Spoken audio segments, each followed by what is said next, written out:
Forklift चलाउँदा चाहिँ के गर्नुपर्ने एकदम धेरै ध्यान दिनुपर्ने चाहिँ यो चक्का छ नि यो चाहिँ फिटिङ गर्न लागेको थियो किनकि यहाँ मसला हल्का कम भएको कारणले चाहिँ अहिले यसरी नै खडा गरेर तपाईहरुले हेर्न सक्नुहुन्छ यो सिटी सेन्टरको नजारा। हेलो दर्शक नमस्ते, तपाईहरु सबैजना स्वागत छ सुनिल ब्लग्समा आफ्टर लङ टाइम धेरै दिनपछि। तपाईहरु सबैजना सन्चै आराम हुन्छ होला। म चाहिँ अहिले ड्युटीमा छु। मैले रातको 2 बजिरहेको छ, बिहानै हुन आइसक्यो होइन। नाइट ड्युटी छ, 12 बजेदेखि ठ्याक्क 10 बजीसम्म छ ड्युटी चाहिँ होइन। अहिले चाहिँ म ड्युटीमा छु होइन। ठ्याक्कै कतातिर भन्दाखेरि सिटी सेन्टर एरियातिर छौँ, सिटी सेन्टरमै भन्नुपर्छ होइन। तपाईहरुलाई म देखाउनेछु के कस्तो हुन्छ भिडियोमा, के कस्तो ड्युटी भनेर तपाईहरुलाई देखाउनेछु, हेर्नु होला है त। यसरी ढुङ्गाहरू चाहिँ अब यो ढुङ्गामा चाहिँ अब ढुङ्गै भनौँ न, यो बल जस्तो छ होइन। अब यसलाई चाहिँ यहाँनिर तर यो ढुङ्गा जस्तो बल जस्तो गोलो गोलो हुन्छ होइन, तर यसमा चाहिँ लाइट हुन्छ, लाइट जडान गरेको छु भित्र चाहिँ। अब लाइट तपाईँहरू त्यो बल देख्न सक्नुहुन्छ, त्यो बल त्यो भित्र चाहिँ लाइट गर्छ, यसरी राखेको हुन्छ होइन। यस्तै चाहिँ फिट गर्नुपर्ने हुन्छ तपाईँहरूले सक्नुहुन्छ। अब त्यो भित्र चाहिँ अब मसला सिमेन्ट ऊहरू हालेर यसमा फिट गर्छ होइन। अहिले चाहिँ ठ्याक्कै अब रातको 2 बज्दैछ, अब बिहानै भयो भनौँ न, 2 बज्दैछ, रातको ठ्याक्कै 2 बजिरहेको छ। यो स्मल सानो फोर्कलिफ्ट छ यहाँनिर, किन भन्दाखेरि यहाँ चाहिँ अब ठुलो फोर्कलिफ्ट ल्याउनु मिल्दैन, काम गर्न अप्ठ्यारो हुन्छ। यो ढुङ्गाहरू चाहिँ राख्नुपर्ने हुन्छ, तपाईँहरूले हेर्न सक्नुहुन्छ होइन। तपाईँहरूले सिटी सेन्टरको नजारा र यतातिर तपाईँहरूले हेर्न सक्नुहुन्छ। यो चाहिँ देखिरहेको तपाईँहरूले यो कतारा हो भने कतारा प्लस प्यारल कतार पनि देख्छ यहाँबाट, तपाईँहरूले हेर्न सक्नुहुन्छ। सिटी सेन्टरको नजारा यस्तो छ। अब यो एउटा पनि राख्छ, यो पनि 2टा फिटिङ गर्नुपर्ने छ। यस्तो हुन्छ है, यहाँनिर लाइट हुन्छ होइन, यहाँनिर यसरी चाहिँ लाइट फिटिङ हुन्छ, यस्तो हुन्छ। पक्क लगाएर यो गरेर चाहिँ यहाँ बोर्ड छ हाम्रो चाहिँ यतातिर। अब चाचाले गर्दैछ, चाचाले बनाउँदैछ। अरू बङ्गालीहरू उतातिर काम गर्दैछ। अब अहिले चाहिँ अब हावा चलिरहेको छ, तर पनि हल्का गर्मी नै छ, टक्क पर्छ। यसरी यहाँनिर नि यसरी हाले हुन्छ यहाँबाट चाहिँ। अनि यसरी पहिलो यात्रीहरूको लागि चाहिँ यो यस्तो लाइट राखेको हुँदो रहेछ यहाँनिर, तपाईँहरूले हेर्न सक्नुहुन्छ। यो चाहिँ फिटिङ भइसकेको छ।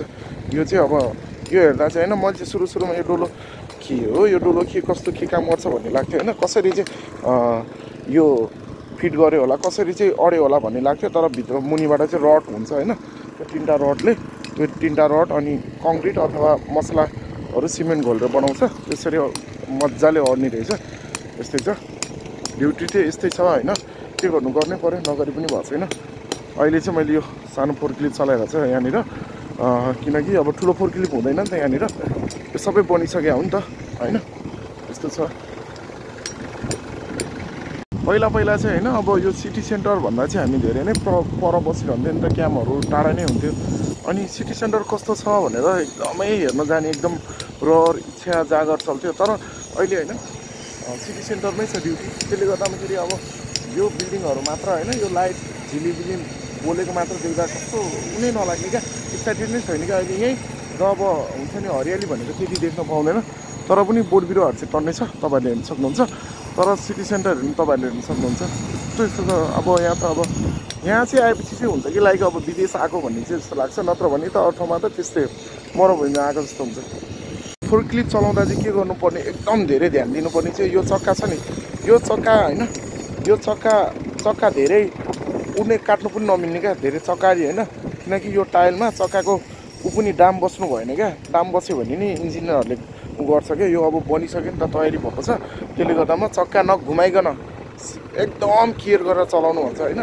अब त्यस्तो भइहाल्यो भने नि इनकेस अब त्यो टायरको डाम बस्यो भने नि पुरा पानी हालेर चाहिँ सफा गर्छ होइन। अघि त्यहाँनिर हल्का भयो थियो, तर सफा गऱ्यो त्यो फोरमेनले होइन। किनकि त्यस्तो च्यालेन्ज चाहिँ एकदमै च्यालेन्ज छ होइन, एकदमै केयर गरेर चलाउनु पर्ने हुन्छ। यस्तो छ।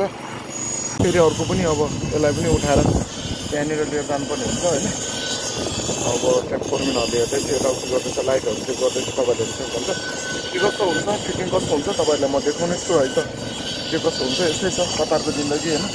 अब कतारमा छ सिधै खाँडीबाट तपाईँहरूले यो लाइटको पनि तपाईँहरूले होइन देखिराख्नु भएको छ। तर यो लाइटको लोजिक के छ भने यसो हेर्दा कस्तो देखिन्छ नि होइन, कुखुराको पङ्ख जस्तो देखिन्छ नि, तर यो कुखुराको पङ्ख चाहिँ होइन, यो खजुरको बोटको पत्ता जस्तो त्यो आकारको छ, तपाईँहरूले हेर्न सक्नुहुन्छ।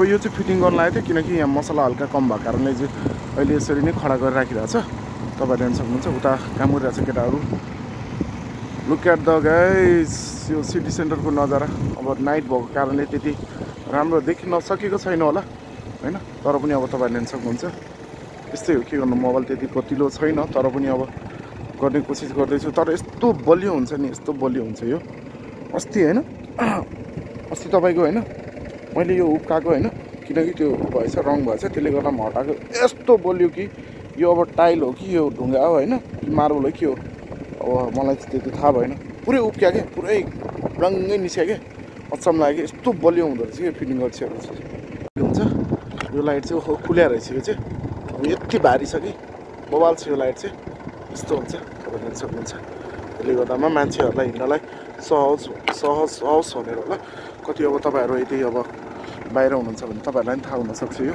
बाहिर जानुभएको छ भने हाम्रो देशमा चाहिँ अब छैन मैले देखेकै छैन यस्तो सिस्टम चाहिँ अब यहाँनिर तपाईहरुले सक्नुहुन्छ यो होलभित्र हाल्ने हो यो भित्र हालिसकेपछि होइन फाइनली यो पनि अब फिट गरिसक्यो यसलाई पनि फिट गर्यो होइन तपाईहरुले हेर्न सक्नुहुन्छ दुई पिस अब यता एक पिस यो र यो अहिले भर्खरै हामीले चाहिँ फिट गरिसक्यो होइन तपाईहरुले हेर्न सक्नुहुन्छ एकदमै अब यो अब अप्ठ्यारो चिज पनि हुन्छ सानो सानो कुराहरू पनि केयर गर्नुपर्ने हुन्छ यस्तो काम गर्दा चाहिँ यो अब एकदम भारी पनि हुन्छ होइन यस्तो छ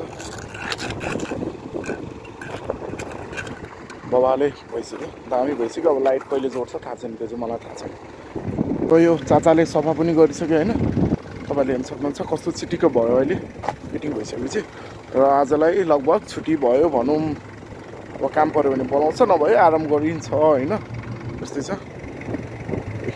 यस्तो बवाल हुँदो रहेछ यार यो पुरा बल जस्तो हो कि फेरि गोलो नि गोलो र आजलाई छुट्टी पनि भयो भन्नुपर्छ के कस्तो हुनेछ तपाईहरुलाई सबै देखाउने कोसिस गर्छु र यदि तपाईहरु नयाँ हुनुहुन्छ भने मेरो युट्युब च्यानल सब्स्क्राइब गर्नु भएको छैन भने प्लिज सब्स्क्राइब पनि गरिदिनु होला र मलाई पनि माया देखाउनु होला थ्याङ्क्स फर वाचिङ